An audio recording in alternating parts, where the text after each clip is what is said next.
Well, hello. I'm just joining you again. I've got a few things to discuss anyway. I've been thinking, a lot of people now don't even prepare for winter time, so to speak.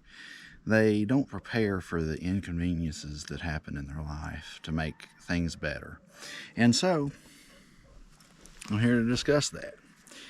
I think it's important to always be prepared for things, and you never know what may happen. You may lose your job. You may have a car accident. There could be anything. And a lot of people are woefully unprepared for it. Now, people say, yeah, get a savings account, a big bunch of money, and save it up. And then they inevitably, even if they get a big bunch of money, they spend it on a large purchase a lot of the time.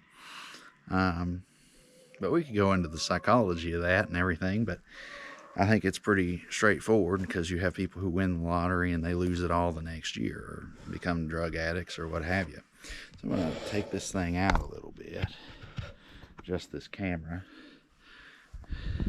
So behind me, I don't know if you can, I have my woodshed. I built this little woodshed out of coal lumber from the sawmill, and so I use it to store all of my wood for the winter.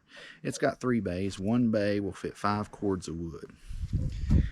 This bay is it's about half empty, and that's all I've used this winter. I did build it just for firewood, but when I got goats I had to change it up. This bay has what's left of my hay for the winter. I had this thing full in the spring, or in the fall, sorry, and now here we're coming on spring, and I'm on my last row of it in the back. But preparing for winter, preparing for those hard times, is of vital importance for everyone. And so when you don't know where your food comes from, or when you don't know how the world really works, you risk not being prepared when calamity strikes. And so in our modern world of conveniences, a lot of us are not prepared. And so it's a psychological safety net. So we think that we have safety just because of society. But I'm here to tell you that society's way different than it was even in 2019, and it is not safer. It's not safer at all. And so that's why I do this. That's why I have goats. That's why I have chickens and rabbits and dogs and many different things. I'm going to get hogs here in the next little bit, and expand my rabbit operation, and expand my goats a little bit more here. Cattle's a little too big to handle. I don't really like dealing with cattle very much. But anyway, that preparation for wintertime. So if you have animals, and you understand the fluctuations in hay prices and availability, you kind of get it, you know. But what if the power goes out and you don't have an alternative heat source? What if your alternative heat source is propane and everywhere is sold out because there was a big snowstorm? I've had that happen. Having a wood burning stove puts the control more in your court. So having that control in your court really helps you if you're a person who doesn't procrastinate everything. Now, I'm going to walk up to my shop here. I'm just going to discuss this a little bit. And what you'll see is you'll see that even though you may not have something, even though your life may not be perfect, you can build it to what you want it to be. And so behind me here, I have my shop. Now, I built it last summer, June into July. I took 2 weekends, 4 days total. So I had 4 days in building this. And that was framing, putting the roof on, putting the sheeting on, you know, the floor in it and all that. So it does have a metal roof. It has a steel door. It's a 12 by 20, I want to say. And you may not be able to see. I may not have good lighting in here. But what you're seeing is I have a little wood shop here.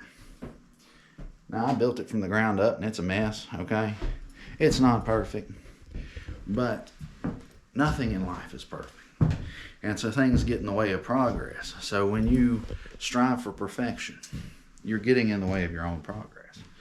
Now, I think you should build something and make it nice. This, I wanted to build a big block garage, 3-bay garage, and I will in time, right below this building. But I'd say for the next 5 years, this is what I got. And so I built this building with my own hands. I built that building that I showed you with my wood shed with my own hands. And on the back of the wood shed, I've got the chickens. And so I built these buildings. They're not perfect. But, so this one cost me $3,500 total. And I bought all the material. I bought everything. The other one, I sourced a lot of material from random places, and I think I've got $2,500 in it. So one of these sheds that you buy at one of these stores, just a 12 by 20, is going to set you back about $6,000 or $7,000 at least now. Now mine may not be as pretty as theirs, and I still have some things to do like boxing the eaves and so forth that I haven't done. Build a little staircase on the front step there, but hey, put a little sweat equity into something, and you're a lot more proud of it, and you take a lot better care of it, and you find that it's a lot cheaper, and you can actually build your life with your own hands. So anybody who says, hey, I can't do this, they're wrong. They can do it. Now, on what scale you can do it, and a lot depends on your health and your abilities, but you know, I plan on this summer building 2 equipment sheds. Now that is a pretty aggressive number, but I have a barn falling down on the other farm, and it's got a lot of good tin on it. So I'm going to use it, and I'm going to cut locust posts, which I use for the fence, which is behind me. I'm going to cut a bunch of locust posts on the land and use those for my poles. And then I'll have to buy some dimensional lumber for the trusses and so forth. But anyway, don't let your mind get in the way of you succeeding at what you want to do. Now, you may not want to be a prepper or a homesteader like I am. However, you may want to prepare yourself for having kids, for buying a house, for life's big milestones. And a lot of people are saying, well, that's out of reach now. That's out of reach now. If you listen to the news, Lord have mercy, the sky's gonna fall in, and everything's awful, and BlackRock's gonna own all the homes. And well, that's not necessarily true. There's a lot of people who still own land. If you can buy a piece of land, you can build you a home, even if you have to do it with your own 2 hands. Don't let things get in the way. So I don't think BlackRock's going up to Alaska and buying a bunch of land. There's other countries in the world. So anyway, don't let people scare you. Don't let your job scare you. That's the worst, and it happened to a lot of people in my generation, the millennials. They think that you know, if their boss is mad at them or whatever, it's the end of the world, and you know, they're never going to be successful because they got fired or something. No, don't worry about it.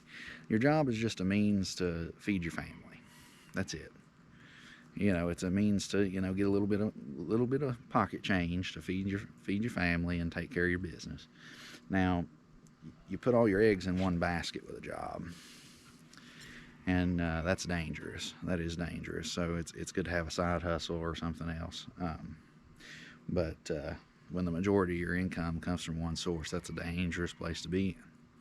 So always keep your mind prepared and vigilant on doing something else, and you'll find that when someone has absolute power over you, that it corrupts them absolutely. And so if you have a boss who knows that you're in a tough financial situation and they need something done, they're going to exploit that. They're going to exploit you. And this guy here, I don't deal with it, exploitation very well. So, you know, somebody wants to do that to me, they can forget about it. I'll do what I'm gonna do, and then if they don't like it, they can fire me. That's fine. I'll go do something else, and life will be good. I don't care. Uh, so you can't let people run over you, and you can't let people tell you what to do. I don't care if they're your mother. I don't care if they're your boss. I don't care if they're the president of the United States. You got to follow the law within the best of your ability, and then you have to